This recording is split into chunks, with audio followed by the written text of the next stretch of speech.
She invaded his silence, and he, powerful billionaire, begged her for more.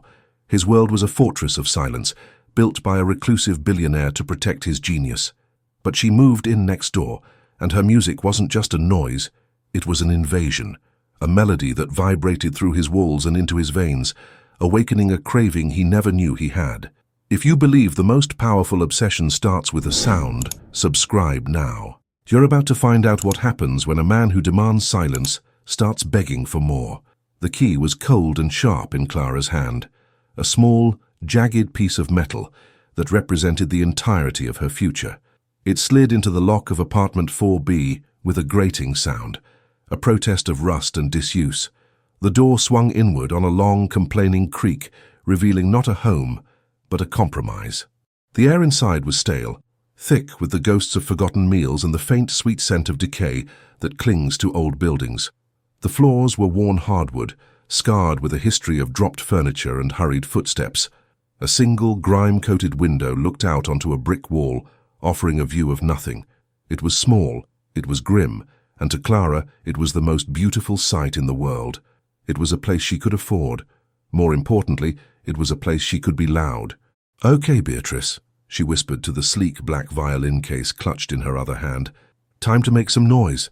She dropped her single, beaten-up suitcase by the door, its contents, mostly sheet music and thrift store clothes, hardly worth unpacking. Her priority was Beatrice.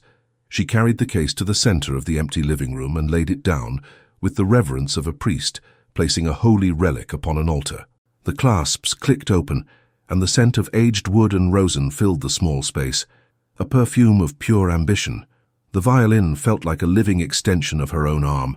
She'd starved for this instrument, worked 3 dead-end jobs for it, slept on couches for it. In 2 weeks she had an audition for the city's most prestigious symphony orchestra. It wasn't just an opportunity, it was an ultimatum. The final desperate shot at a life that didn't involve serving lukewarm coffee to people who looked right through her. This apartment, with its promise of solitude and its blessedly thin walls that would let her music breathe, was her training ground, her sanctuary. She lifted the bow, took a breath, and plunged into the frantic, shivering heart of Vivaldi's Winter. The notes erupted from the violin, a storm of controlled chaos that filled the apartment, bounced off the bare walls, and bled into the very structure of the building. This was not quiet background music. This was a declaration. It was the sound of a woman clawing her way out of obscurity. Her eyes were closed, her body swaying with the violent, beautiful melody. She was not in a rundown apartment. She was on a stage, the wood beneath her feet vibrating with power, the air electric with the force of her sound. She was so lost in the music, so utterly consumed, that the first knock was like a physical blow. Bam! It wasn't a polite tap. It was a sharp, brutal impact against the shared wall, a sound so violent it felt like a fist striking bone. The shock of it made her bow skid across the strings, producing a hideous, screeching noise. Her eyes flew open, her heart hammering against her ribs. She stood frozen in the sudden, ringing silence, listening. Nothing. Just a fluke, she told herself, her breathing ragged. Old building. A pipe, maybe. She tried to find her place again, to recapture the tempest of Vivaldi, but the spell was broken. The silence that followed felt heavy, accusatory. She shook her head, annoyed at her own skittishness. She was paying for this space. She had a right to be here. She had a right to practice. Taking another deep breath, she started again, this time with a furious, defiant energy. The music was louder, sharper, each note a deliberate act of rebellion against the interruption. She would not be intimidated by a noisy pipe. Bam, bam, bam. This time, it was a deliberate, percussive assault. 3 thunderous blows that seemed to shake the plaster. There was no mistaking it. It was a command, a raw, undisguised order to stop. Clara's bow fell silent, her arm trembling with a surge of pure rage. Who did they think they were? She stormed over to the wall, her knuckles white as she gripped her violin. She pressed her ear against the cool, peeling paint, listening for any sign of life, any clue as to who her monstrously rude neighbor was. She heard nothing. Not a footstep, not a cough, not the murmur of a television. The silence on the other side was absolute, a dead, hollow void. It was unnerving. The contrast between the violent noise he had made and the utter stillness that followed was deeply unsettling. It was as if the wall itself had struck her. For a moment, fear pricked at her anger. What kind of person communicates like that? But the fear was quickly consumed by the fire of her ambition. The audition. She had to practice. She didn't have the luxury of tiptoeing around some phantom neighbor's temper tantrum. She walked back to the center of the room, her jaw set. Fine, she thought. You want a war, you'll get one. She played for another hour, pouring every ounce of her frustration and determination into the music. There were no more knocks, just that same unnerving silence. Later, exhausted and her fingers aching, she decided to get some air and cheap takeout noodles. The hallway was empty, the building eerily quiet. When she returned 20 minutes later, she saw it. A crisp, white envelope had been slipped under her door. It was heavy, made of expensive-looking cardstock that seemed absurdly out of place on her grimy floor. Her name was not on it. Her stomach tightened. She picked it up, her fingers trembling slightly. Inside was a single sheet of paper, just as thick and formal as the envelope. The text was not handwritten. It was printed in a severe sans-serif font, as cold and impersonal as a legal document. Regarding apartment 4B, your activities are generating a level of acoustic interference that is in direct violation of standard residential tenancy agreements concerning acceptable noise decibels. This is a formal notice. Cease all such activities immediately. Further violations will result in escalating action. The occupant of 4A, Clara, read it twice, then a third time, her fury mounting with every sterile, arrogant word. Acoustic interference, she seethed, crumpling the note in her fist. Acceptable noise decibels. It wasn't a note from a neighbor. It was a cease and desist letter from a corporation. It was the most dehumanizing, condescending thing she had ever read. He hadn't just told her to be quiet. He had dismissed her art, her soul, her entire life's work as unacceptable noise. All thoughts of a truce vanished. This wasn't about a simple disturbance anymore. This was about her right to exist, to fight for her dream. She smoothed the crumpled note out on her small kitchen counter, her eyes blazing. Then, with a slow, deliberate smile, she picked up Beatrice. She walked to the shared wall, the wall he had struck with such violence, and stood so close her shoulder almost brushed against it. She didn't play Vivaldi this time. She chose Bach, the Chaconne, from Partita No. 2. It was a piece that began with a mournful, soul-tearing beauty before building into a display of breathtaking technical ferocity. It was a masterpiece of pain and power. She played it directly at the wall. The first few bars were a question, a lament. Then she let loose. The music became a torrent, a beautiful, intricate attack. Each note was precise, powerful, and aimed directly at the silent man on the other side. She was no longer practicing for an audition. She was performing for an audience of one. You think this is noise? She thought, her bow flying across the strings. Let me show you what noise is. She didn't get through the first 5 minutes. A knock sounded, but this time it wasn't on the wall. It was on her front door. Knock, knock, knock. The sound was loud, deep, and authoritative. It was the sound of someone who did not expect to be kept waiting. Clara's music died in a final, defiant note. The silence that rushed in was electric, buzzing with imminent confrontation. Her heart was a trapped bird in her chest. She held her violin like a shield, her bow like a sword, and marched to the door. She was shaking, but she didn't care. She was ready for this fight. She was going to give the occupant of 4A a piece of her mind he would never forget. She wrenched the door open, a furious retort already on her lips, and all the air left her lungs. He wasn't the old grumpy recluse she had imagined. He wasn't a faceless drone who wrote corporate-speak letters. The man standing in her doorway was a storm contained in a human form. He was tall, impossibly so, his broad shoulders filling the entire frame, casting a long shadow into her small apartment. He was dressed in a simple, dark grey Henley that did nothing to hide the lean, powerful muscle beneath. His jaw was sharp, his face a collection of severe, unforgiving angles, his dark hair slightly disheveled, as if he'd been raking his hands through it. But it was his eyes that stopped her heart. They were the color of a gathering tempest, a deep, stormy grey, and they were fixed on her with an intensity so profound it felt like a physical weight. It was not the angry gaze of an annoyed neighbor. It was the cold, assessing stare of a predator, a man who was accustomed to getting exactly what he wanted, A man who saw the world not as a series of requests, but as a series of obstacles to be removed. The furious speech she had prepared died in her throat, strangled by the sheer force of his presence. The air between them crackled, thick with the unspoken conflict, with the beautiful, defiant music that still echoed in the space around them. He looked from her face down to the violin clutched in her hand, and then back to her eyes. A muscle twitched in his jaw. When he finally spoke, his voice was a low, quiet rumble that was somehow more terrifying than a shout. It was a voice accustomed to absolute obedience. "The music," he said, his stormy gaze pinning her to the spot, "stops now." For a heartbeat, Clara was speechless, caught in the undertow of his command. The sheer, unapologetic arrogance of it was stunning, but then the initial shock gave way to a fresh surge of defiance, hot and sharp. She had been poor, she had been overlooked, and she had been dismissed her entire life, but she had never been silenced. She lifted her chin, her knuckles white around the neck of her violin. "No," she said. The word was quiet, but it was not weak. It was a small, solid thing in the charged air between them. A flicker of something, surprise, annoyance, passed through his stormy eyes. It was clear he was a man who did not hear that word often. That wasn't a request.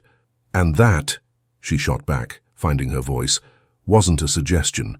She took a small, brave step forward, forcing him to hold his ground in her doorway.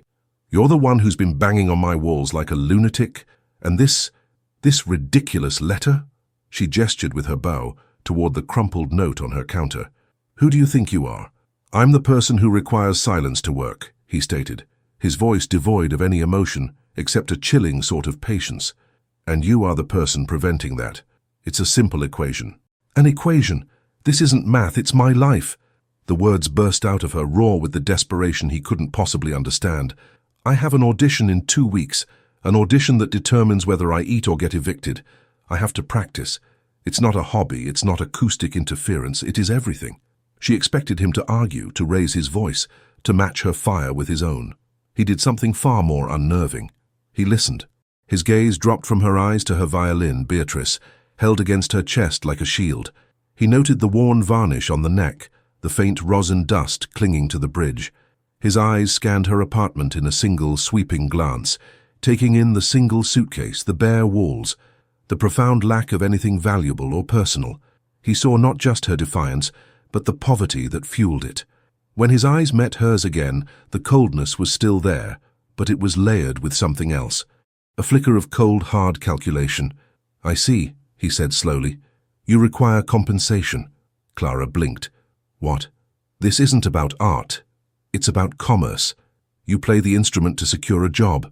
It's transactional." He reached into the back pocket of his perfectly tailored trousers and pulled out a slim black leather wallet. He opened it, revealing a thick stack of $100 bills. "So let's transact. Name your price." How much for 2 weeks of absolute silence? Of all the things she had expected, this was not one of them. The casual, dismissive power of the gesture was a slap in the face. He wasn't trying to understand her. He was trying to buy her, to erase her, to reduce her entire life's ambition to a nuisance that could be paid off and forgotten. The insult was so profound, so complete, that it burned away the last of her fear, leaving only pure, crystalline rage. A laugh escaped her lips. It was a harsh, brittle sound. "You cannot be serious." "I am never not serious," he replied, his voice flat. He held the wallet out, an offering and an insult all in one. 1,000? 2? I'm sure we can find a number that makes your audition irrelevant." "Put your money away," she hissed, her voice trembling with fury. "My music is not for sale. My silence is not for sale. And I am not for sale. I will be practicing. Every day. And if you don't like it, I suggest you invest in a good pair of noise-cancelling headphones. I hear billionaires can afford that sort of thing." For the first time, she saw a genuine crack in his armor. His jaw tightened, and a muscle pulsed violently. He had offered her the simplest solution in his world, money, and she had thrown it back in his face. She had taken his power and rendered it meaningless. He slowly, deliberately, put the wallet back in his pocket. The air grew colder, the silence between them stretching into a thin, sharp wire. He looked at her, truly looked at her, and for a terrifying moment she felt completely seen. He saw her pride, her poverty, her stubborn refusal to break, and in his eyes She saw the cold, unyielding resolve of a man who would simply find another way to win. "The notice was clear," he said, his voice dropping back to that low, dangerous rumble. "Escalating action will be taken." "Is that a threat?" she challenged, her heart hammering. "It is a statement of fact," he replied. He gave her one last unreadable look, a look that promised this was only the beginning. Then, without another word, he turned and walked back into his apartment, the door clicking shut behind him with a sound of chilling finality. Clara stood in her own doorway, shaking. Adrenaline coursed through her veins, leaving her lightheaded. She slammed her door shut, the sound echoing in the empty apartment. She had done it. She had stood up to him. She had faced down the storm and hadn't been blown away. But as the adrenaline faded, a cold dread began to seep into its place. Escalating action. What did that even mean? Coming from a man who considered a few $1,000s pocket change, the possibilities were terrifying. Legal action? Calling the landlord. He radiated a kind of power that suggested landlords and lawyers worked for him. She tried to play again, to lose herself in Bach's defiant beauty, but her focus was shattered. Her fingers felt clumsy on the strings, her mind replaying the confrontation over and over. The intensity of his gaze, the quiet threat in his voice, the way he had looked at her as if she were a puzzle he intended to solve, and then break. His presence lingered in her apartment long after he was gone. It was a heavy, oppressive thing, a shadow that clung to the corners of the room. The silence from the other side of the wall was no longer empty. It was full of him. It was the silence of a predator waiting. She spent the rest of the day in a state of anxious agitation, jumping at every creak of the old building. No more knocks came. Not on the wall, not on the door. By evening, a small, foolish part of her began to hope that maybe he had given up, that her defiance had actually worked. The hope was extinguished at precisely 7 p.m. There was a sharp, professional rap at her door. It wasn't him. She knew his knock now, the deep, authoritative thud. This was different, lighter, quicker. She opened the door to find a young man in a crisp courier uniform, holding a sleek black tablet. "For Clara Vance, apartment 4B?" he asked, his voice polite and detached. "Yes," she stammered. "Please sign here." He offered her a stylus. Numbly, she scrawled her name on the screen. He handed her a thick, heavy manila envelope, sealed with the insignia of a top-tier law firm. "Have a good evening," the courier said, turning on his heel and disappearing down the hall. Clara closed the door, her hands shaking as she stared at the envelope. It felt impossibly heavy. With a sense of impending doom, she tore it open. Inside were at least 20 pages of dense legal documents. The header was stark. Official notice of nuisance complaint and preliminary injunction. She scanned the jargon-filled pages, her blood running cold. Words leaped out at her. Cease and desist, violation of covenant, irreparable damages, legal fees, eviction proceedings. At the very end, on the signature line for the complainant, was a name printed in the same cold, severe font as the first note, Arthur C. Harrison. She didn't recognize the name, but she didn't have to. The document was his escalating action. It was a declaration of war, fought not with fists on a wall, but with the full, crushing weight of the law. She sank onto her suitcase, the papers slipping from her fingers onto the floor. She wasn't just fighting a neighbor. She was fighting an empire, and she had just been served with the opening salvo. The legal papers were a cage. Clara sat on the floor of her apartment for over an hour, surrounded by the crisp, threatening pages, feeling the walls close in. The violin, her beautiful Beatrice, lay in its open case, and for the first time, it looked not like a source of power, but like a piece of evidence, the source of her ruin. Every word in the document was designed to crush her. It was a language of power she didn't speak, a world of threats she couldn't navigate. She was a fly caught in a web spun from money and influence, and the spider was waiting patiently on the other side of the wall. Panic was a cold, rising tide in her chest. She couldn't afford a lawyer to even read this document, let alone fight it. The injunction gave her 72 hours to formally respond, a deadline that felt like a death sentence. Ignoring it would mean a default judgment against her, eviction, legal fees that would bury her for the rest of her life. He had her. She was completely and utterly trapped. For a long while she just felt numb, defeated, The fire from their confrontation had been doused by the cold, hard reality of his power. He wasn't just a man, he was a system, and that system was now aimed directly at her. But as the initial shock subsided, something else began to stir in the pit of her stomach, a familiar, stubborn heat. It was the same feeling that had pushed her to practice until her fingers bled, the same grit that had kept her going when she was surviving on instant noodles and hope. It was anger, a deep, slow-burning rage against the injustice of it all. He was trying to erase her because she was an inconvenience. He was using a sledgehammer to kill a butterfly. She wouldn't let him. She couldn't fight him on his terms, in his world of lawyers and legal threats. But she wouldn't just roll over and die either. Knowledge, she thought, was its own kind of power. She had to know who she was fighting. With a newfound resolve, she carefully gathered the legal papers, stacked them into a neat, hateful pile, and left her apartment. The public library was a 10-block walk, a quiet, dusty haven with flickering fluorescent lights and the comforting smell of old paper. It was the only place she could access the internet for free. She sat at a sticky carrel, the ancient computer humming loudly, and typed the name from the legal document into the search bar, Arthur C. Harrison. She pressed enter, and the world tilted on its axis. The screen flooded with results, a tidal wave of information that left her breathless.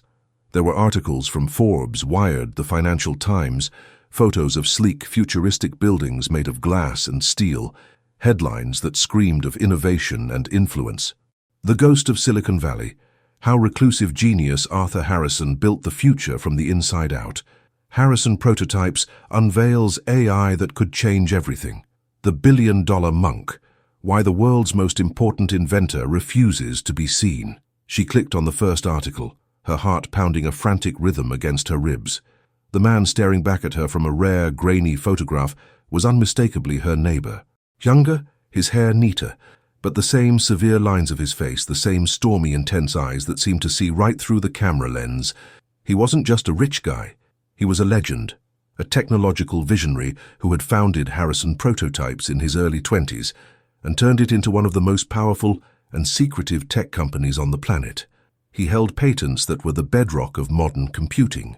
He had, according to the article, vanished from public life 5 years ago, choosing to run his global empire from a private, undisclosed location. A location that, apparently, was apartment 4A. Clara felt a wave of nausea. She wasn't a butterfly being threatened by a sledgehammer. She was an ant in the path of a tectonic plate. This man didn't just have money.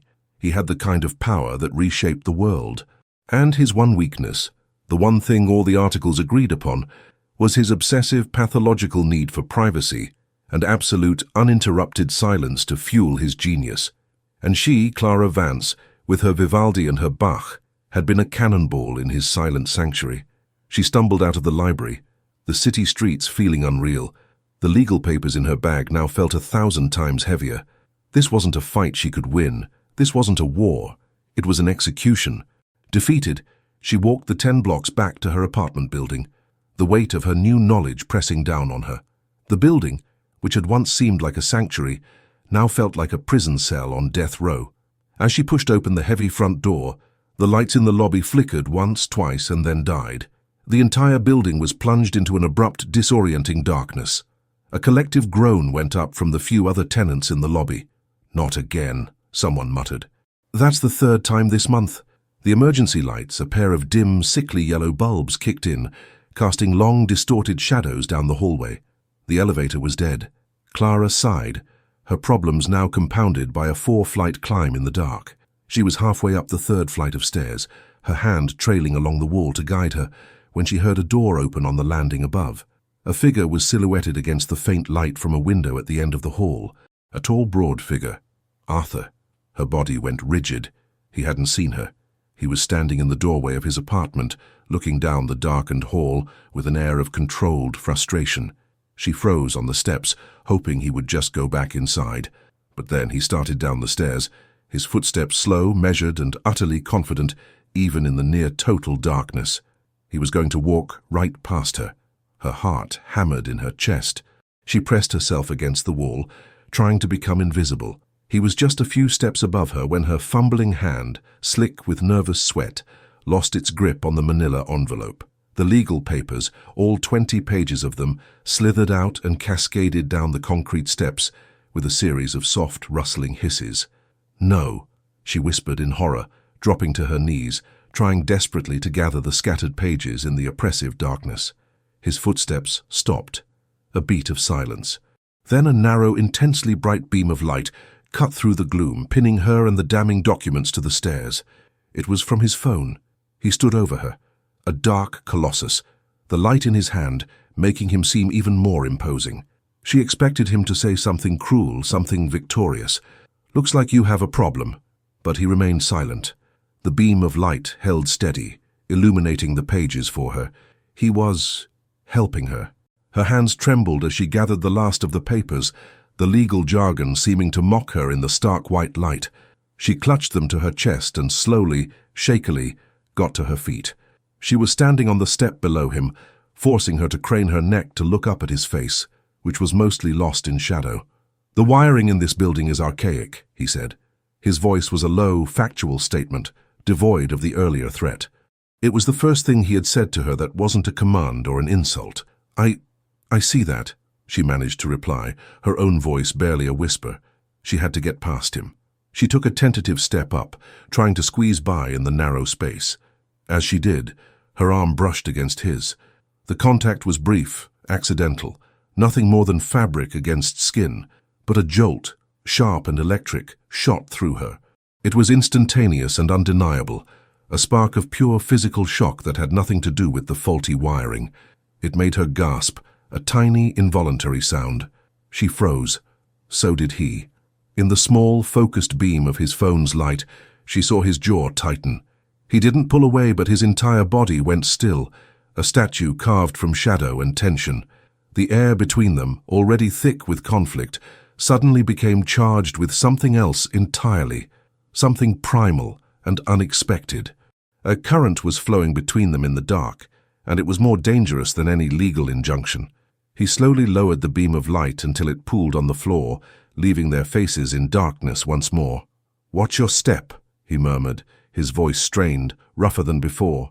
Then he moved past her, continuing down the stairs and disappearing into the blackness below, leaving her alone in the silent, suffocating dark, her hand tingling where she'd touched him, clutching the papers that threatened her future, and her entire body trembling from a completely new kind of fear. The power remained off for the rest of the night. Clara sat in the dark of her apartment, the legal papers a dead weight in her lap. But her mind wasn't on eviction notices or court dates. It was replaying that moment on the stairs, that brief, accidental touch and the seismic shock that had followed. It made no sense. He was her adversary, the cold, calculating billionaire who was systematically dismantling her life. He was a threat, a monster cloaked in expensive clothes and quiet commands. Yet for an insane, terrifying second in the dark, he had felt like something else. The jolt of electricity had been real, a raw, physical truth that her mind couldn't rationalize or deny. It was a language her body had spoken without her permission. She hated it. She hated him for making her feel it, and she hated her own body for its betrayal. It was a complication she couldn't afford, a distraction she didn't need. The war was supposed to be simple, his silence against her sound. Now a new, treacherous element had been introduced. When she woke the next morning to the hum of her refrigerator, a sign the power was back, she felt a grim sense of relief. Light and noise were familiar. They were her territory. She had less than 48 hours to respond to his legal threat, and she refused to spend another minute paralyzed by fear, or worse, by a confusing flicker of something else. Her decision was reckless, born of desperation and a sliver of newfound, defiant curiosity. She couldn't fight his lawyers. She couldn't afford a new apartment. Her only option was to face him again, not with anger or bravado, but with the only weapon she had left, her music. She wouldn't play Bach or Vivaldi.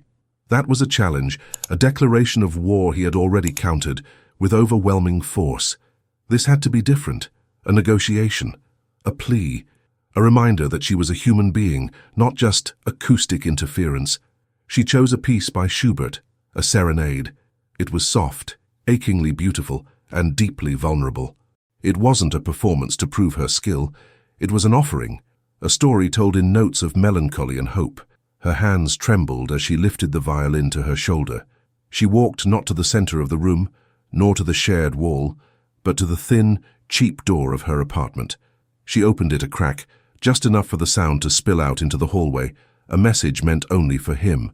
Then she began to play. The notes were quiet at first, tentative. Each one was a risk. She half expected his door to fly open, for him to emerge and shut her down with a cold word. But nothing happened. There was only silence from apartment 4A, a heavy, listening silence. Emboldened, she played on, pouring every ounce of her fear, her desperation, and her stubborn hope into the melody. She played the story of her life, the struggle, the tiny moments of beauty, the relentless drive that kept her going. The music was a confession, a baring of her soul in the quiet, empty hallway. It was the most honest and terrifying thing she had ever done. When the final, heartbreaking note faded into silence, she stood with her eyes closed, her body trembling with emotional exhaustion.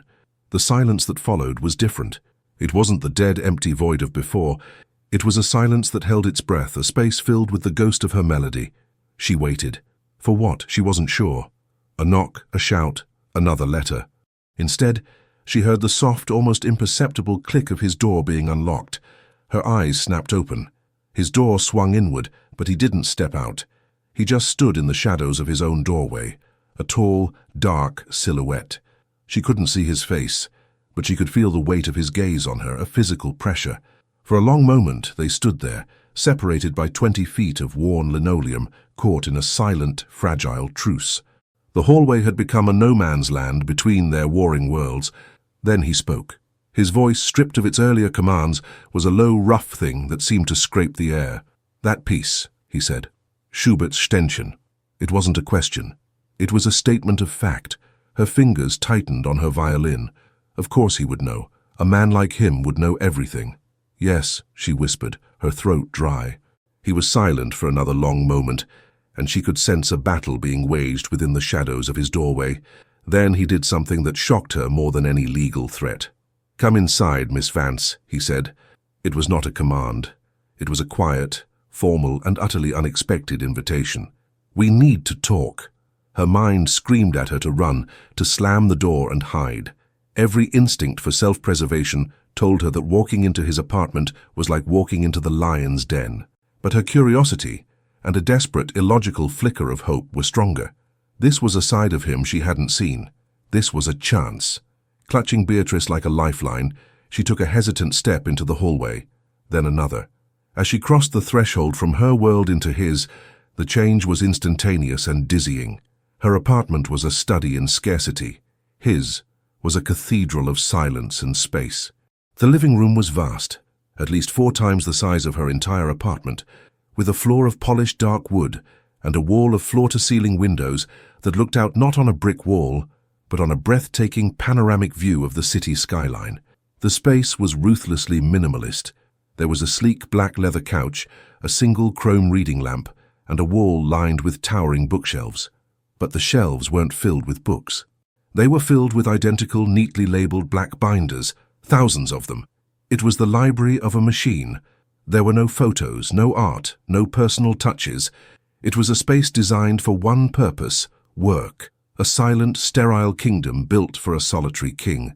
And the king himself was watching her, his stormy eyes tracking her every move as she took in his world. "You've done your research on me," he stated, closing the door behind them. The click echoed in the vast silent room, sealing them inside. "You made it necessary," she replied, her voice gaining a bit of its old fire. He acknowledged this with a slight, almost imperceptible nod. "My lawyers are thorough. It's their job to neutralize threats to my work environment." "Am I a threat, Mr. Harrison?" she asked, turning to face him fully. "Or am I just a woman with a violin?" He didn't answer right away. He walked to the vast window, his back to her, and looked out at the city he owned. The afternoon light traced the powerful lines of his shoulders. 5 years ago, he said, his voice quiet, reflective, I was giving a keynote speech in Tokyo, 20,000 people in the audience. Midway through my presentation on quantum neural processing, someone in the 3rd row opened a bag of potato chips. He paused. I could hear every single crackle. I lost my train of thought completely. I walked off the stage and have not spoken in public since. He turned back to face her, and for the first time she saw something beyond the cold control in his eyes. A flicker of raw, undisguised vulnerability. My mind. It doesn't filter things properly. Sound, distractions. It's the price I pay for the way I think. I don't require silence, Miss Vance. I require it to survive, to function. He gestured to the sterile perfection of his apartment. This isn't a home. It's a sensory deprivation chamber, a place where I can control the variables. He looked at her, then at her violin. And you are a variable I did not account for. Clara stood frozen in the center of his silent world, the confession hanging in the air between them. It was the last thing she had expected. Not an apology, not another threat, but an explanation, a glimpse into the machinery of his mind. He wasn't just a powerful billionaire demanding his way. He was a man living in a self-imposed prison, and she had just rattled the bars. The revelation didn't excuse his actions, the violent banging, the soulless legal notice, but it reframed them. His hostility wasn't personal. It was a desperate, almost primal act of self-preservation. She looked at him, truly looked at him, and saw not a king in his castle, but a genius in a cage. A wave of something dangerously close to empathy washed over her, unsettling her, blurring the lines of their conflict. "So you're telling me," she said slowly, her voice softer than she intended, "that my practicing, it's not just annoying you, it's like 1,000 nails being dragged across the chalkboard of my mind," he finished for her, his voice flat, matter of fact. "It derails cognitive processes that I can sometimes not get back for hours. Or days." He paused, his gaze intense. The Vivaldi was aggressive, a chaotic variable, but the Schubert, and that was different. It was structured. It had a purpose. It wasn't just noise. He walked from the window toward a sleek, minimalist kitchen that looked as if it had never been used. He opened a refrigerator that was just as stark, filled only with rows of identical, unlabeled bottles of water. He took one out, his movements precise and economical. "I have a proposition for you, Miss Vance," he said, not looking at her. He twisted the cap off the bottle with a soft click. "One that does not involve lawyers." Clara's heart gave a hopeful flutter, but she remained cautious. "I'm listening. Your audition is in 10 days, he stated. "You need to practice. I need to work. These two facts are in direct opposition." He finally turned, leaning back against the sterile counter, the water bottle held loosely in his hand. "However, my work is not always linear. There are periods when I am running diagnostics or processing data, where a certain level of controlled external stimuli is tolerable." She stared at him, trying to follow the cold, logical path of his words. "Tolerable. A schedule," he clarified. "We will create a schedule. You will provide me with a list of the pieces you intend to practice. I will analyze their structure, their tempo, their likely emotional and cognitive impact." Clara felt a hysterical laugh bubble up in her throat. He wanted to analyze her art as if it were a piece of code. "You want to analyze my music?" "Of course," he said, as if it were the most obvious thing in the world. "I need to map your output against my workflow. I will then provide you with a timetable, windows of opportunity, times when you are permitted to play and times when you are required to maintain absolute silence. During your allotted times, you may play as loudly and as passionately as you wish. During my allotted times, I will expect not to hear so much as a floorboard creak." It was the most insane, arrogant, and yet strangely logical proposal she had ever heard. It was a treaty, a ceasefire agreement for their two-man war. It was also, she realized with a sinking feeling, her only real choice. "And if I agree to this schedule," she asked, testing the waters, "what happens to this?" She gestured vaguely in the direction of her apartment, where the legal injunction lay waiting like a guillotine. "If you adhere to the terms of our agreement for the next 10 days, the complaint will be withdrawn on the morning of your audition," he said. "If you violate the terms, my lawyers will proceed with extreme prejudice. The boundaries must be absolute." She looked around his vast, empty apartment, at the man who spoke of music in terms of output and stimuli. It felt like a deal with the devil. She would be ceding control of her art, her passion, to his rigid, analytical timetable, but the devil was offering her survival. "Fine," she said, the word tasting like surrender. "It's a deal." "Good," he said, a flicker of something unreadable in his eyes. Satisfaction? Relief? Bring me the list of your repertoire tomorrow morning at 9 a.m. Sharp. We will finalize the schedule then. He was dismissing her. The negotiation was over. As she turned to leave, her eyes fell upon something utterly out of place in the sterile environment. On a low steel table next to the couch, amidst the stark emptiness, sat a single object, a turntable. Not a modern, digital one, but a vintage piece of equipment, its wooden base warm and organic against the cold chrome. Next to it was a single vinyl record in a simple paper sleeve. She couldn't help herself. "You listen to music?" she asked, the question slipping out before she could stop it. His entire body tensed. He followed her gaze to the turntable, his expression hardening, the brief flicker of vulnerability gone, as if it had never been there. Music is as different. It is a closed system, perfect, mathematical, predictable. It is not an invasion. "What is it?" she asked, pointing to the record. His jaw tightened. He seemed to be weighing his answer, or whether to answer at all. "Glenn Gould," he said finally. His voice clipped. "Playing Bach's Goldberg Variations, the 1981 recording." Of course. Glenn Gould, the reclusive genius pianist, famous for his intellectual, almost sterilely precise interpretations, a performer who treated music not as an emotional outpouring, but as a structural problem to be solved. He was Arthur Harrison's musical soulmate. "He hums when he plays," Clara said softly. "You can hear it on the recording. It's not perfect, it's human." Arthur's stormy eyes locked onto hers, and for a second she saw the mask slip again. She saw a flicker of something raw, something that looked almost like pain, before it was buried once more beneath layers of control. 9 a.m., Miss Vance," he repeated, his voice now a cold, flat dismissal. She nodded and walked out, the heavy door clicking shut behind her, the sound of the lock engaging feeling unnervingly final. She had her deal. She had 10 days of survival. But as she stood in her own small, messy human apartment, she realized she had walked out of his with something far more dangerous than a schedule. She had a question, a burning, obsessive question that had nothing to do with auditions or injunctions. Who was Arthur Harrison when the silence broke? And why did the thought of finding out feel less like a threat and more like a melody she was suddenly desperate to hear? The next morning, at precisely 8:59 a.m., Clara stood before Arthur's door, a single, neatly written page in her hand. It felt like a list of demands being delivered to a foreign king. At the stroke of 9, she knocked. The door opened instantly, as if he had been waiting on the other side. He was dressed in the same severe dark colors as before, a black t-shirt that stretched across his broad chest. His stormy eyes immediately dropped to the list in her hand. "Come in," he said, stepping aside. She walked back into the silent cathedral of his apartment. The morning light was pouring through the massive windows, making the polished floors gleam. He led her not to the kitchen or the couch, but to a section of the room she hadn't noticed before. With the press of a nearly invisible button on the wall, a panel slid back with a soft pneumatic hiss, revealing a workspace that looked like it belonged on a starship. Multiple large, frameless monitors glowed with complex lines of code and intricate 3D models.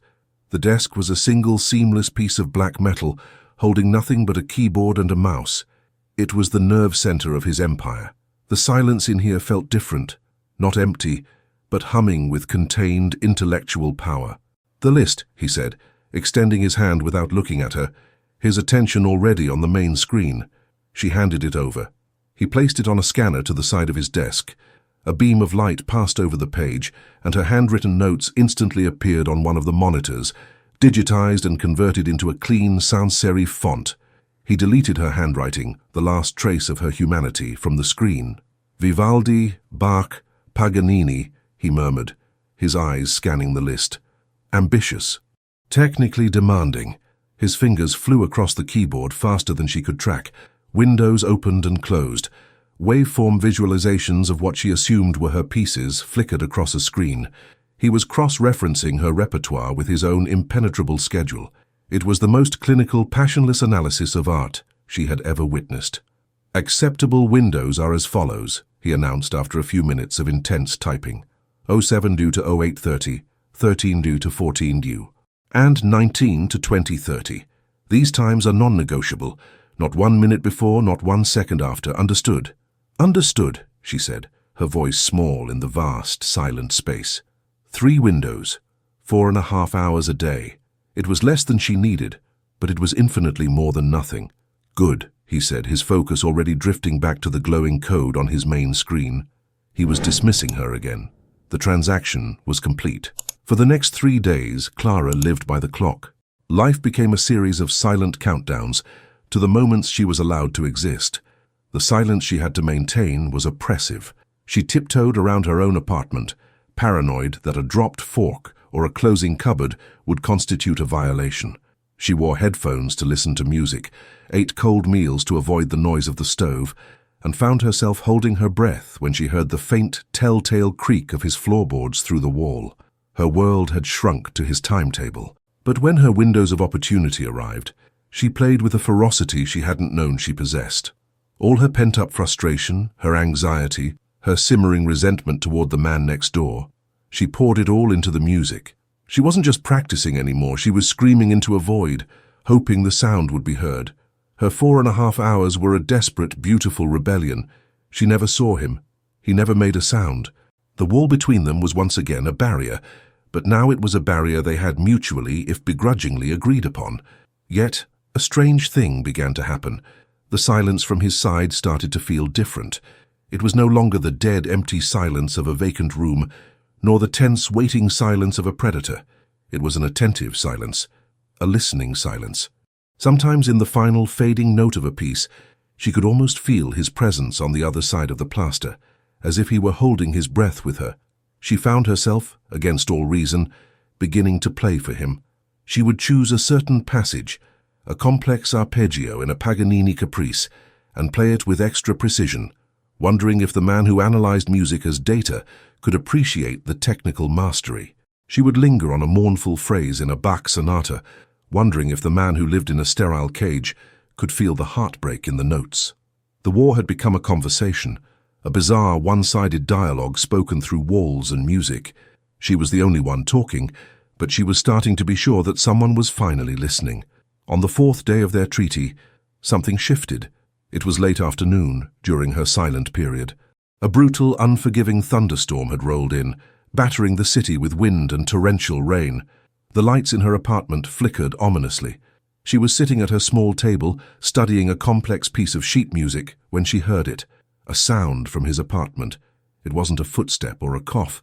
It was a low, resonant chord played on a piano. Then another.